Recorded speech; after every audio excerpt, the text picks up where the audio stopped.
Hey everybody! Today, Rahdo runs down a prototype of Gartenbau, which is a tile laying game where 2 to 4 players are trying to make the prettiest flower garden they can.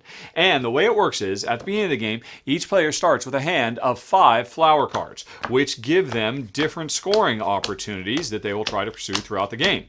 So let's say this is my starting hand. Now, I'm not going to keep this starting hand. We are going to start the game with a draft, where I will take one of these tiles and then give the rest to my opponent. My opponent will give me some, and then I'll take 2 and then give the rest to my opponent, and so on, until I end up with a final hand of 4 tiles, and those will be my objectives. I'm trying to get those particular plants planted, or these flowers planted, before the game is up. And that means I really want to make sure that I've got plants that work well together. Or like, oh, actually, this is a really good example.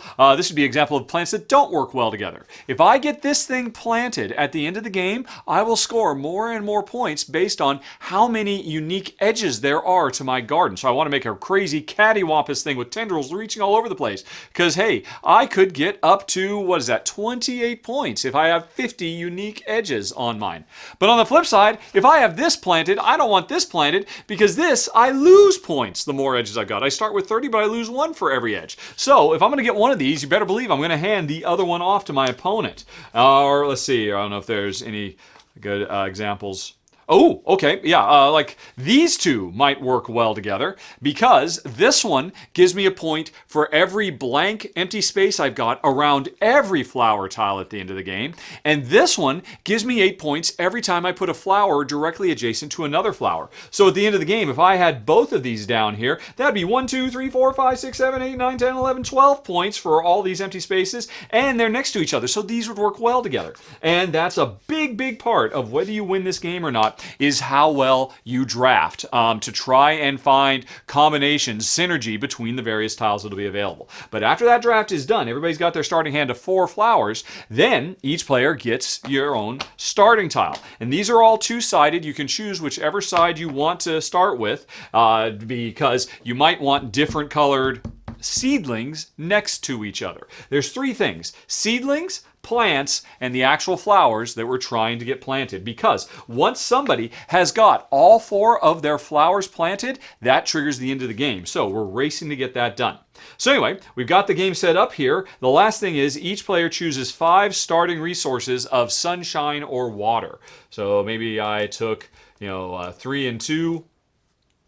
And maybe the other player took 4 and 1 because of a particular opportunity they see. And also, each player gets 1 each of these special tiles that give you unique powers you can use any point in the game. But if you don't use them, you'll score more points at the end of the game. Things like wiping this entire queue of seedling tiles because you're looking for a different type of seedling, or actually being able to rearrange your garden mid-game. Stuff like that. But anyway, once the game is going, it's really simple. On your turn, you have one of 4 choices that you can do. You can either grab a new seedling tile and add it to your existing garden. And the seedling tiles get more and more expensive the further to the left. This one is free. This one costs 1, 2, 3, and 4. For what? 4 of my resources. So, for whatever reason, if I were trying to make a blue, let's say this is me, and I wanted to get this thing here because I want this blue, then, well, I'd have to give up one of my starting sunshine or one of my starting water to skip it so I can grab this. Now, once I have a seedling, I extend off of my existing. I could go like that or like that. Obviously, I can't go like that, but I don't have to match colors, but often that is a reasonable thing to do. And how I'm extending this is going to be a big part of how I'm trying to build my garden. Like, remember, if I've got this one where I want lots of edges, I probably don't want to go nice and tight and compact like this. I want to spread out and sprawl, so I'll have more edges by the end of the game. So maybe I'm going to go like that. Now, that would be my turn. The remaining tiles slide on over, and a new one comes out. So that could be my turn. Now, instead of doing that, if you have set yourself up, like on Jen's turn, let's say she says, oh, well, I'll take this one, hooray, because she just got a free sunshine, and she puts it over here like this, and then they slide on over. Now, something else somebody might want to do is plant one of these plants. We're starting with seedlings. With plants, we have to give up resources to get them. And they get progressively more and more expensive as the game goes on. This first blue one costs a water and a sunshine, and it's worth 2 points. But after that one's gone, 2 water and a sunshine, but worth 3 points. All the way down here to 5 water and a sunshine, but it's worth 6 points. So you want to get in early, but hey, if you get in late and you can afford it, you can score a lot of points that way. But let's say I identify, yes, I want to plant this, so I'll give up 1 water and 1 sunshine. That's what it takes. And I now have to cover, in this case, 2 blue flowers. Now, for another one, it might say for this one, I could have done 2 of the violet flowers or a blue and a red. Some of them are, they have to be a specific type, like 2 yellows, 2 blues, 2 reds, or you might have your choice of being able to mix and match colors to achieve your goals. But if I go like that, I have now planted a plant. Hooray! And I've scored 2 points if this plant is still exposed by the end of the game. Because it might not be. And then, I don't know, Jen says she'll just go on ahead and go like this, let's say, and things slide over. And then it's my turn again, and I'm actually looking at what I might do. And I say, oh, look at this. I'm going to grab this one. It's free. It doesn't cost me anything. Boom, that's pretty nice. Then we slide on over, and then it's Jen's turn, and she says, oh yeah, I'll go on ahead and pay 2 sunshine to get this green, which was part of her plan. Now, she cannot put this over like this. Whenever you put a plant down, it has to cover at least 2 different seed tiles. So that would be a legal way to get that thing planted. But then it comes back to me, and I want to get this purple, and all I've got is 2 sunshine, and I need 2 water to get this, because you can see I could plant this on a blue and a red or on 2 purple, so I want to plant this here like this. I don't have the water. So another action I can do on my turn is just grab resources. I can get 3 resources, 2 of one and 1 of another. So in this case, I'll get 2 water, because that's what I need, and 1 sunshine to add to my queue. And then Jen says, oh, well, that's lovely. I am going to...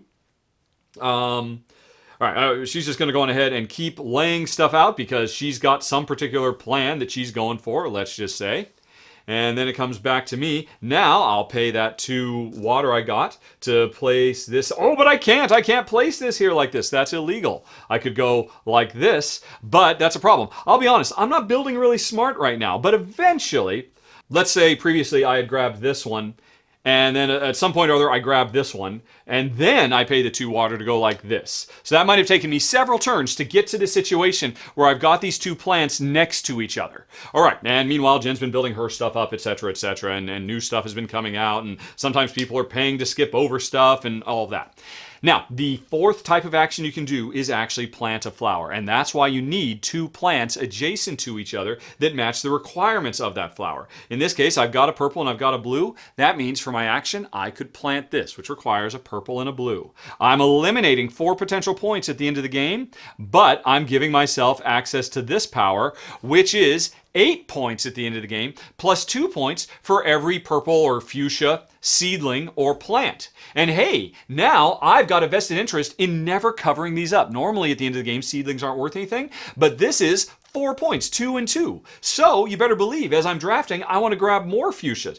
And I want to do more, I don't know, blue and red next to each other, because that's a way I can do fuchsia without covering up my fuchsia seedlings. So that would be 1, 2, 3, 4, 5, 6, plus my 8 points. And so you can see, depending on what flowers you get into play, and depending on what tiles you can draft, and depending on how you puzzle them all together to build your garden up bigger and bigger, and depending on which ones of these you draft, and how you'll actually put them on display, you've got a whole explosion of different strategies and opportunities that you can explore. Now, like I said, as soon as somebody has got all 4 of their flowers into play, or alternatively, the entire stack of all seedlings has been removed from the game because we've just been drafting and drafting and not getting our flowers planted, well, that's what triggers the end of the game. And then we just tally up based on what flowers we've got and what plants we still have exposed.